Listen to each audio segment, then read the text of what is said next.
Assalamualaikum warahmatullahi wabarakatuh. Salam sejahtera untuk kita semua. Om Swastiastu, Namo Buddhaya, salam kebajikan. Perkenalkan, saya Muhammad Riyadi, dosen program studi farmasi FMIPA Universitas Palangkaraya. Hari ini saya akan memperkenalkan pembelajaran pada mata kuliah fitokimia. Mata kuliah ini adalah mata kuliah wajib di semester 4 dengan jumlah SKS 3 SKS, termasuk di dalamnya praktikum. Bahas tentang aspek-aspek terkait dengan fitokimia, senyawa-senyawa fitokimia disertai dengan jalur biosintesisnya, kemudian penerapan dalam dunia farmasi hingga teknik-teknik pemisahan untuk metabolic sekunder.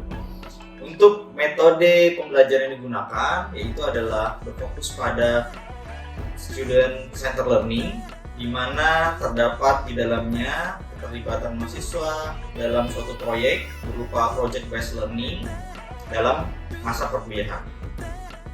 Sebagai dosen dalam menjalankan peran dalam Tridharma, maka salah satunya adalah pengajaran, di mana dosen dalam mengajar suatu mata kuliah biasanya menekankan pada 3 aspek, yaitu yang pertama adalah delivery, kemudian yang kedua adalah interaction, dan yang ketiga adalah assessment. Untuk delivery sendiri, di mana dosen menyampaikan dan memberikan serta melakukan sharing terkait dengan materi, ilmu pengetahuan, dan informasi kepada mahasiswa dengan tetap memperhatikan terhadap capaian pembelajaran mata kuliah, kemudian dengan bahan kajian serta materi-materi. Kemudian untuk CPMK dari mata kuliah fitokimia ini sendiri ada 4. Yang pertama adalah mahasiswa diharapkan mampu memahami pengertian konsep dan cakupan fitokimia. Yang kedua, mahasiswa mampu memahami dan mengelompokkan senyawa-senyawa fitokimia berdasarkan jalur pembentukannya, biogenesis, biosintesis, senyawa bahan alam. Kemudian yang ketiga adalah mahasiswa mampu untuk memahami dan menganalisis bagaimana cara mengekstraksi, kemudian mengidentifikasi sampai dengan mengisolasi senyawa metabolit sekunder yang ada di tanaman. Dan yang terakhir, yang keempat, yaitu mahasiswa mampu memahami dan menganalisis manfaat senyawa fitokimia dalam dunia farmasi. Untuk bahan kajian yang diterapkan dalam mata kuliah fitokimia ini adalah yang pertama metabolit sekunder, kemudian screening fitokimia, yang ketiga adalah ekstraksi, pemisahan dan pemurnian, dan yang terakhir adalah pemanfaatan fitokimia dalam dunia farmasi. Nah, dari aspek interaction, di mana terdapat interaksi antara dosen sebagai pengajar dengan mahasiswa sebagai penerima informasi dan pembelajaran di dalamnya, maka diharapkan pembelajaran ini bersifat interaktif, di mana antara dosen dengan mahasiswa ini terlibat langsung maupun tidak langsung dalam materi dan diskusi yang dipaparkan pada saat perkuliahan dengan mengaitkan pada permasalahan yang terjadi dalam kehidupan sehari-hari, di mana berkaitan dengan fitokimia. Sehingga harapannya mahasiswa ini nanti mampu menyelesaikan atau memberikan solusi terhadap permasalahan yang ada dengan tetap tadi berbasis pada pembelajaran yang berpusat pada mahasiswa. Untuk aspek asesmen sendiri, di mana asesmen ini diperlukan untuk bisa menilai dan menjadi indikator dalam menyangkut terkait dengan indikator penilaian, kemudian bagaimana capaian yang diharapkan oleh pembelajaran ini sehingga mahasiswa nanti mampu mencapai CPMK. Nah, untuk bentuk indikator penilaian dalam mata kuliah fitokimia ini sudah tercantum di dalam RPS, di mana dalam awal perkuliahan kita menyampaikan RPS disertai dengan kontrak perkuliahan, di mana harapannya mahasiswa mampu memahami bagaimana proses penilaian berlangsung dalam mata kuliah ini. Untuk komponen penilaian sendiri pada mata kuliah fitokimia, yang pertama adalah adanya hasil proyek, di mana hasil proyek ini mengambil porsi lumayan besar, yaitu 50% dari proses penilaian. Kemudian yang kedua ada penugasan mandiri dan terstruktur, itu sebesar 20%. diikuti dengan ujian tengah semester 15% dan ujian akhir semester 15%. Sehingga total untuk persentasenya adalah sebanyak 100% untuk indikator penilaian. Baik, untuk itu dalam bisa memberikan gambaran dan suasana untuk pembelajaran dalam mata kuliah fitokimia ini, berikut akan ditampilkan bagaimana suasana dan gambaran proses pembelajaran mata kuliah fitokimia dengan materi yaitu ekstraksi metabolit sekunder. Selamat menyaksikan. Selamat pagi semua. Assalamualaikum warahmatullahi wabarakatuh. Salam sejahtera untuk kita semua. Semoga di pagi hari ini kita tetap semangat ya. Jadi hari ini kita akan kuliah tentang fitokimia. Jadi mata kuliah fitokimia pertemuan ke-9 hari ini. Materinya adalah tentang ekstraksi metabolit sekunder. Nah, sebelum itu kita harus tahu dulu tujuan kita kuliah materi ini untuk apa sebenarnya gitu ya. Nah, jadi berdasarkan RPS yang sudah disampaikan di awal perkuliahan dahulu, jadi harapannya dengan mengikuti perkuliahan fitokimia pada pertemuan ke-9 ini, mahasiswa mampu memahami dan menganalisis cara mengekstraksi, kemudian mengidentifikasi dan mengisolasi senyawa metabolit sekunder. Jadi harapannya bisa ekstraksi, nanti mungkin bisa mengecek fitokimianya gitu ya, sampai dengan mengisolasi metabolit sekunder dari khususnya pada sampel tanaman seperti itu. Jadi ini pokok bahasan kita. Yang pertama adalah pendahuluan, kemudian ada prinsip dasar ekstraksi, faktor-faktor yang mempengaruhi ekstraksi sampai dengan jenis-jenis ekstraksi. Sampai dengan nanti mungkin kita akan paparkan beberapa proyek kita atau riset kita yang berkaitan dengan ekstraksi dan fitokimia. Oke, kita lanjutkan. Jadi ekstraksi secara umum untuk definisinya adalah kita tuh ingin menarik senyawa gitu ya, ingin memisahkan senyawa yang ada di dalam sampel kita atau bahan alam kita. Nah, baik itu dari jaringannya, entah dari organ daun, kemudian dari batangnya, mungkin dari bijinya, bunganya gitu ya. Nah, yang mana ini menggunakan biasanya proses ekstraksi tertentu, metode tertentu dengan pelarut tertentu. Nah, ini dari mana Pak nanti? Kita lanjutkan nanti apakah menggunakan metode yang ini, A, B, atau yang C gitu ya. Lanjutnya adalah untuk ekstraksi sendiri, langkah-langkahnya mungkin kita mulai dulu dari yang pertama adalah kita perlu memilih dulu sampelnya ya. Kemudian bahan segar kita mulai dulu dengan berbagai macam bahan kita, apapun itu gitu ya. Kemudian kita buat simplisianya, baru biasanya diserbuk. Apakah semua harus diserbuk Pak? Tidak juga, tergantung metodenya nanti, tujuan kita gitu ya. Kemudian setelah kita dapat sampelnya, simplisianya, kemudian kita lakukan pemilihan pelarut. Jadi pelarutnya ini mau yang seperti apa? Polar, non-polar, atau senyawa yang mau kita ekstraksi nanti apa jenisnya gitu ya. Itu menentukan pelarut yang kita pilih. Hati-hati dalam memilih pelarut, kenapa? Karena ini akan menentukan senyawa yang terambil nanti apa. Dan ini juga salah satu tantangan biasanya dalam proses nanti pada saat memekatkan ekstraknya. Gitu ya. Kemudian untuk selanjutnya adalah ekstraksinya mau bagaimana?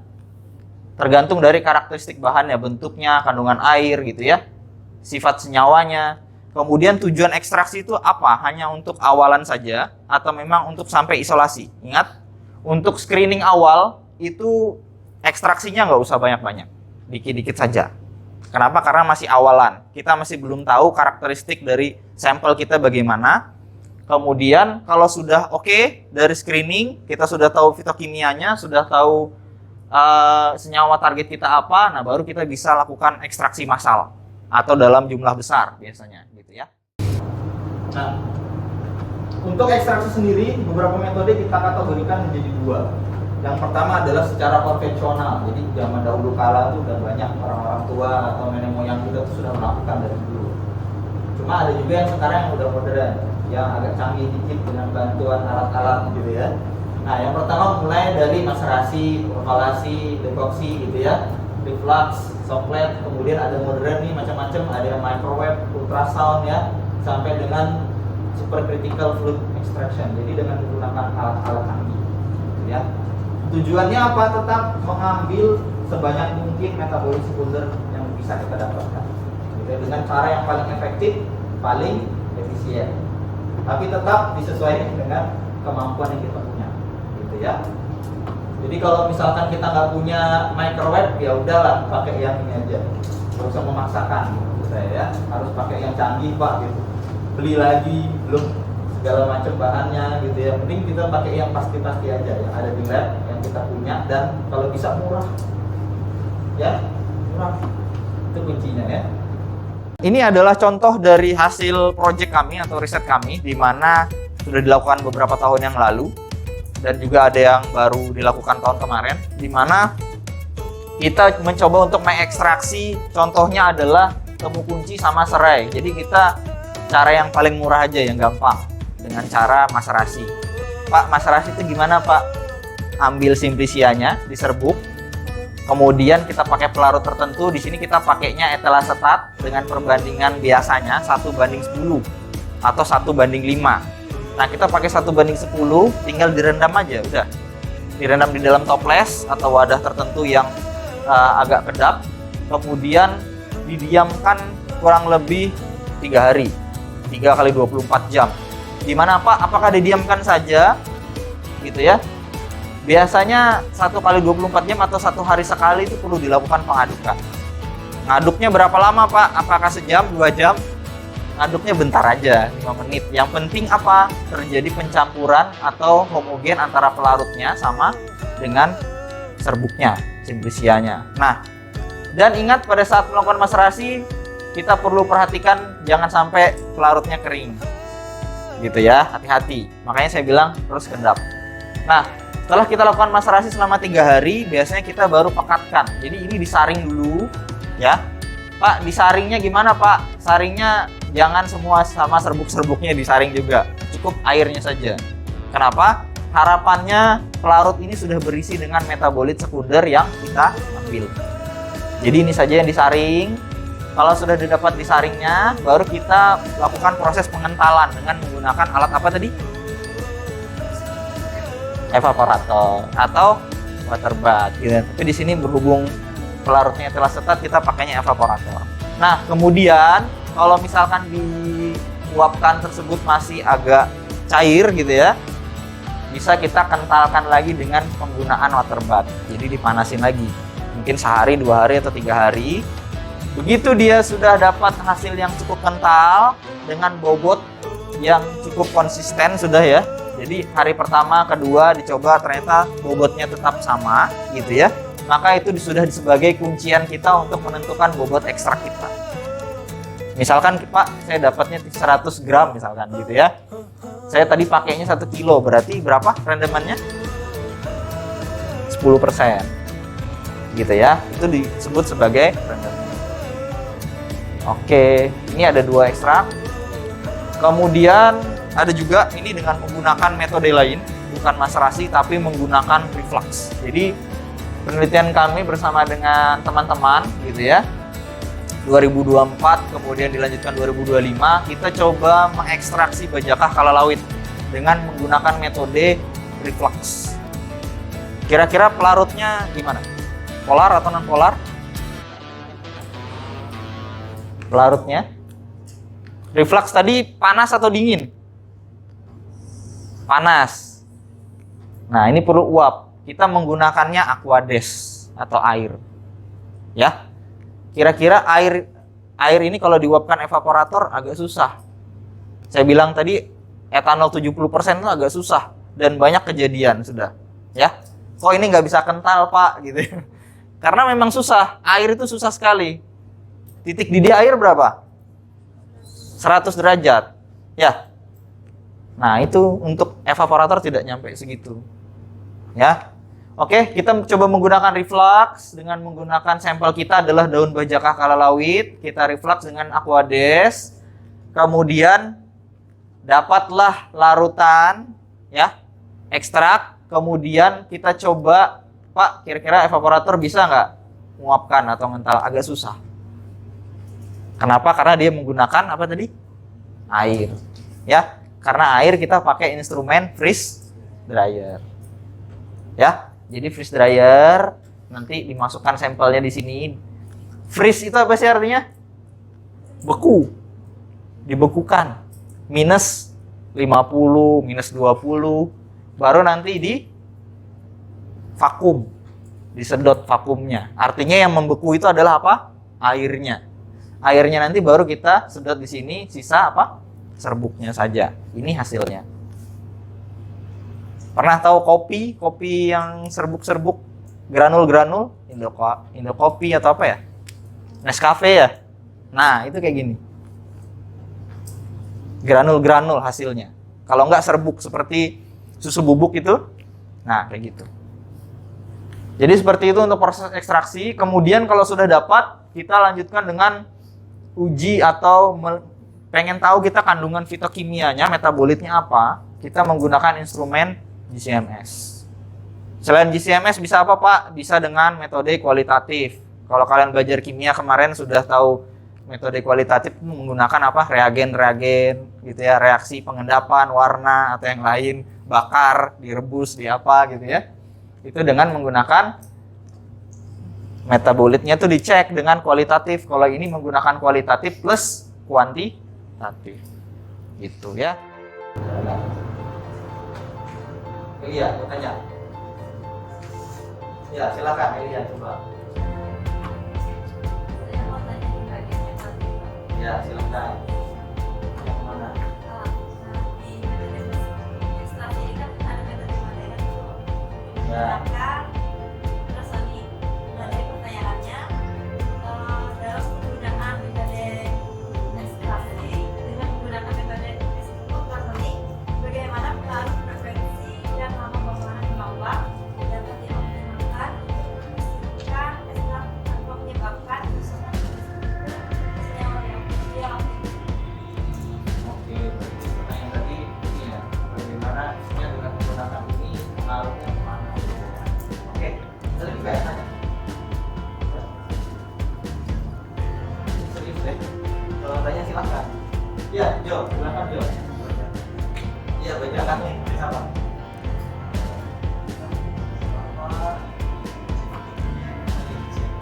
Ya.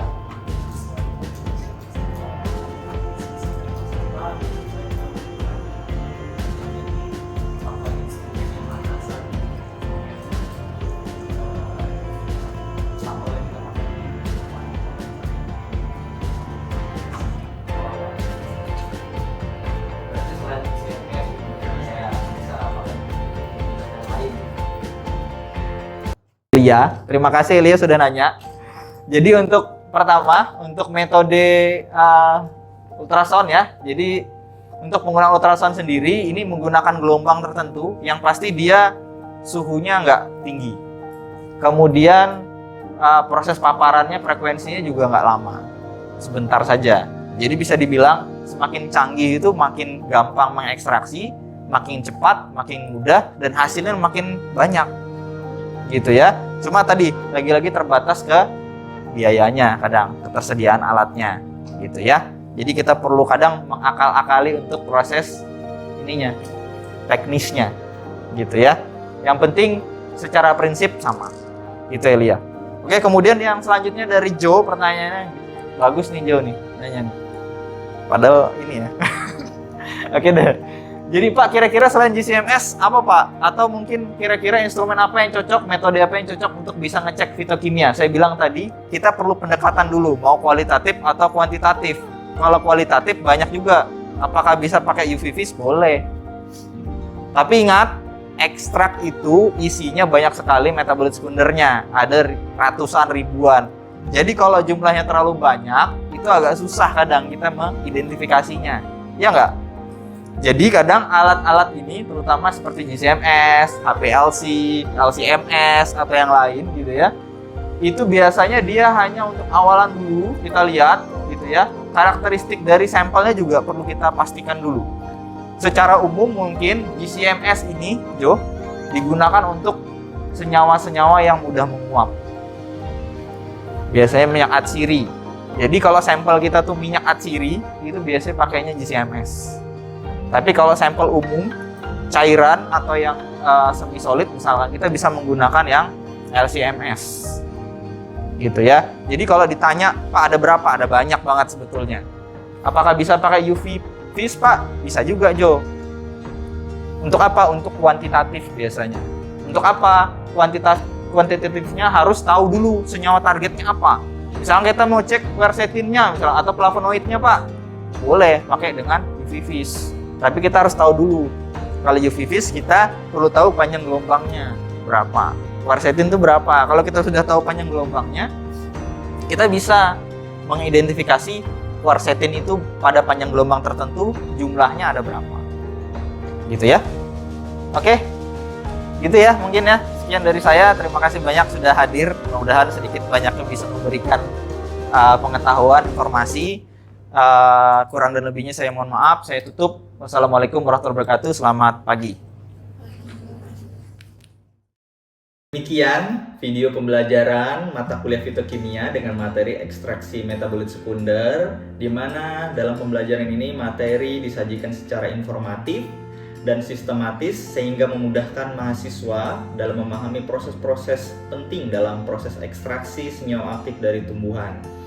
Materi mencakup tentang penjelasan teori dasar ekstraksi, kemudian jenis pelarut, kemudian tahapan ekstraksi hingga jenis ekstraksi baik secara konvensional maupun modern, dan tidak lupa juga di dalamnya dijelaskan berupa ilustrasi kemudian contoh nyata dari aplikasi dalam proses ekstraksi metabolit sekunder. Kemudian dalam proses pembelajaran juga tidak lupa kita sebagai dosen melakukan tridharma dengan melaksanakan proyek riset yang mana di dalamnya juga ada proses-proses ekstraksi, fitokimia, dan lain sebagainya. Yang mana dalam proses penyampaian mata kuliah ini juga kita menyampaikan dengan jelas dan runtut terkait dengan contoh langsung aplikasi ekstraksi dalam proyek riset kami. Tujuan dari mata kuliah ini dan capaian yang mungkin diharapkan dari prosesnya adalah yang pertama, mahasiswa mampu memahami dan mendesain ekstraksi senyawa metabolit sekunder. Kemudian dari pokok bahasannya terkait dengan prinsip dasar ekstraksi, faktor-faktornya, dan jenis-jenis ekstraksi yang ada di dalamnya. Dan diharapkan dari segi indikator ketercapaian, mahasiswa dapat tepat menjelaskan dan mendesain ekstraksi senyawa metabolit sekunder. Demikian video pembelajaran yang dapat saya sampaikan, kurang dan lebihnya saya mohon maaf. Saya tutup. Wassalamualaikum warahmatullahi wabarakatuh. Terima kasih.